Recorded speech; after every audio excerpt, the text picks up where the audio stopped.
북한군 피해 규모가 사망이 300여 명, 그리고 부상이 2,700여 명으로서 사상자 수가 3천여 명을 넘어선 것으로 추산하고 있습니다. 전사자 소지 메모에서 북한 당국이 생포 이전에 자폭, 자결을 강요하는 내용이 있고, 최근 북한군 병사 한 명이 우크라이나군에 포획될 위기에 놓이자 김정은 장군을 외치며 수류탄을 꺼내서 자폭을 시도하다 사살된 사례도 확인되었다고 합니다. 이 두 명은 정찰 총국 소속의 전투원 2,500명이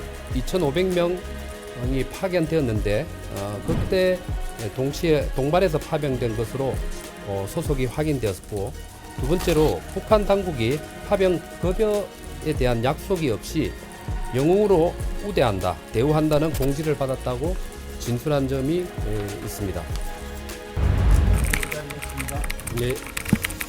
네, 오늘 국정원 대상으로 정보위원회를 여야 합의에 의해서 전체 회의를 했습니다. 오늘은 국정원은 일단 첫 번째로 북한 현안에 대한 보고가 있었고요. 그리고 두 번째로는 북미 그리고 또 한미 관계에 대한 국제적인 정세에 대한 브리핑이 있었고, 국회의원들의 현안에 대한 질의들은 국내 국정원의 직무라든지 그리고 또 선거관리위원회와 관계 문제 등 다양한 질의가 있었습니다. 북한 문제와 관련해서는 제가 브리핑을 하도록 하겠습니다. 북한은 지난 1월 6일 평양 일대에서 동해상으로 극초음속 미사일 한 발을 발사했습니다. 작년 발사에서 실패한 이후에 극초음속 활공체의 비행 성능 보완 후에 재검증. 천천히 좀 부탁드립니다. 예, 다시 하도록 하겠습니다. 예, 이 극초음속 미사일 한 발 발사는 크게 두 가지 기술적인 목적과 정세적인 면에서 분석할 수가 있습니다. 기술적인 면에 있어서는 작년 4월과 6월에 발사 실패한 사례가 있는데, 이와 관련된 극초음속 활공체의 비행 성능 보완 후에 재검증 시도를 목적으로 했다고 분석이 되고 있습니다. 두 번째 정세 면에서는 작년 말에 천명한 최강경 대미 대응 전략의 첫 번째 행보로서 영내 미군 견제 자산을 과시하며 트럼프 진영의 시선을 끌 목적도 있었던 것으로 판단되고 있습니다.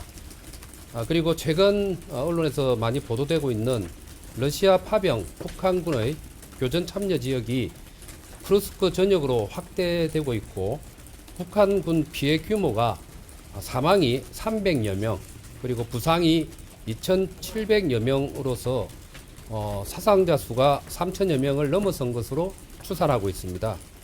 최근 입수한 북한군 전투 영상을 분석한 결과 첫 번째로는 무의미한 원거리 드론 조준 사격, 그리고 두 번째로는 후방 화력 지원 없는 돌격 전술 등 현대전에 대한 이해 부족과 러시아 측의 북한군 활용 방식이 결과적으로 대규모 사상자 발생의 주요 원인이 되었다고 분석하고 있습니다.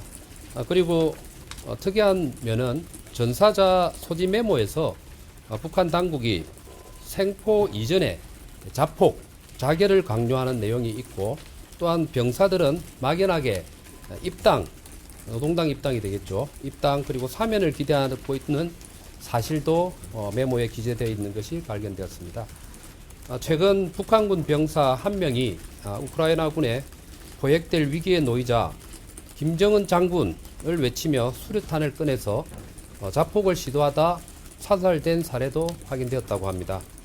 국정원은 우크라이나 정보당국과의 실시간 공조를 통해서 북한군 2명 생포와 포로 진술 내용을 입수했습니다.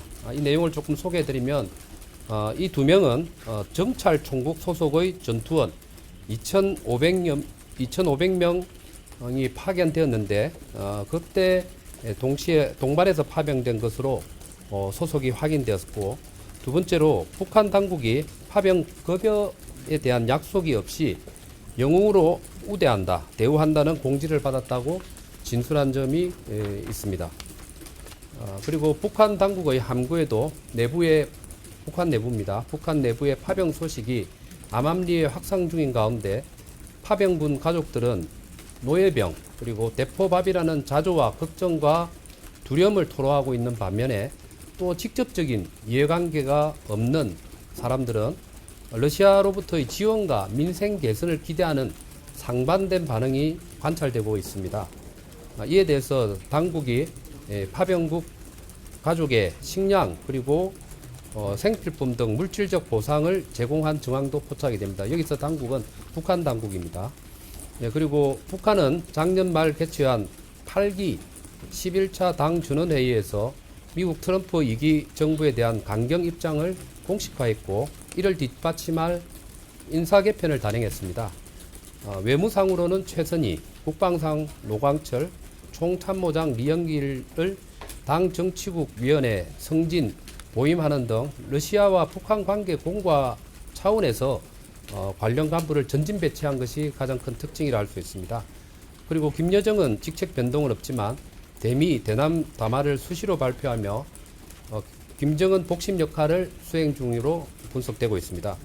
북한은 당분간 대러시아 추가 무기 지원 및 파병을 통한 군사, 경제적 반대급부 확보에 매진하면서 올해 상반기 김정은의 방러를 저울질할 것으로 전망되고 있습니다. 이상 북한 관련된 브리핑을 마치고 박선원 간사께서 나머지 부분을 하도록 하겠습니다.